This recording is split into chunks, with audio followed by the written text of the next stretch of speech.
80 पर हम कैसे पहुंचे। वो आपके केवल धरने का ये था, किसी तरह से रोको ही नहीं।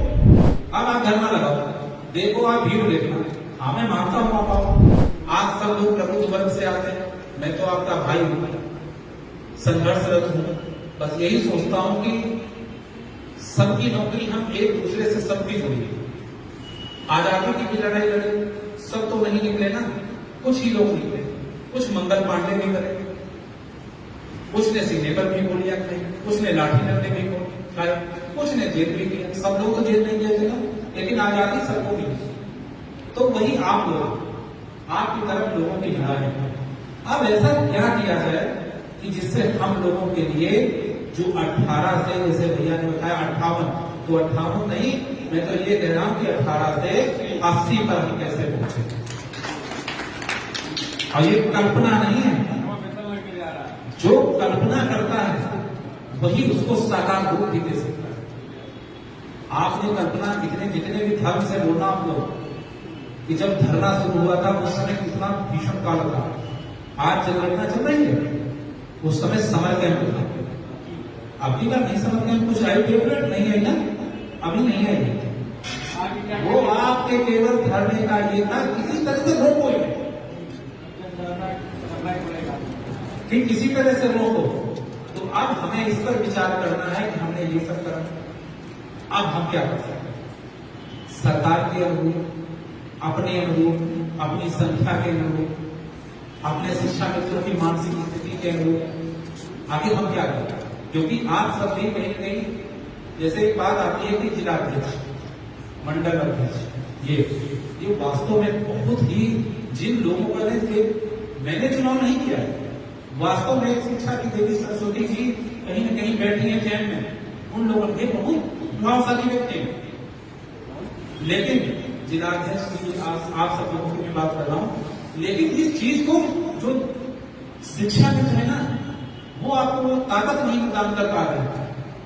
अगर आपके पास, अगर अभी अवधेश सिंह जी के पास में पूरा जनपद आजमगढ़ प्रवीण मिश्रा जी के साथ खड़ा कि भैया आप बताओ मुझे करना क्या है, तो ये तो हमारे साथी दूने तिगने गति से काम करने वाले हैं।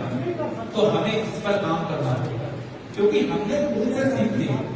लेकिन अब जैसे अभी मेरे पास वालों ने शिक्षा मित्रों में क्या चल रहा है, गुट्टू भैया अब आप कार्यक्रम को करके देखो, अब आप धरना लगाओ, देखो आप भीड़ देखना।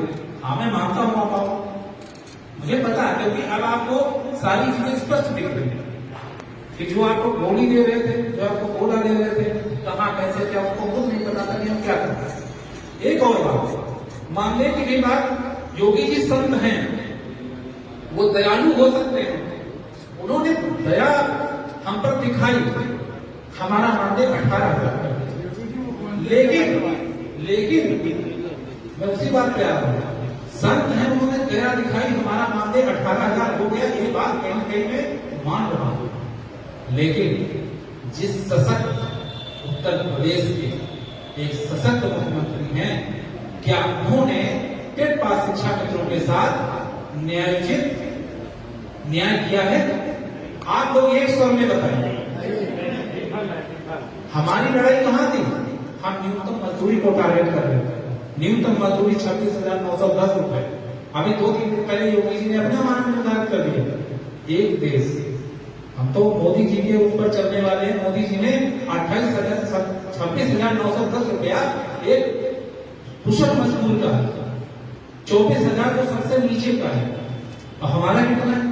और फिर मैं अपनों की मजदूरी को मानू, जहां पर मुख्यमंत्री जी हमारे कोई गुरु शिष्य की परंपरा से आज मुख्यमंत्री बने हैं ना, गुरु शिष्य परंपरा की देन तो है कि आज मुख्यमंत्री है। फिर उनके राज्य में शिक्षा मित्र गुरु जी का आखिर ये क्या हाल होगा, इस पर हमें विचार करना है। जो 18,000 में खुश है, भाई देखो मैं फिर बता रहा हूं, लिखना था क्योंकि हमारे भाइयों ने मेहनत करी।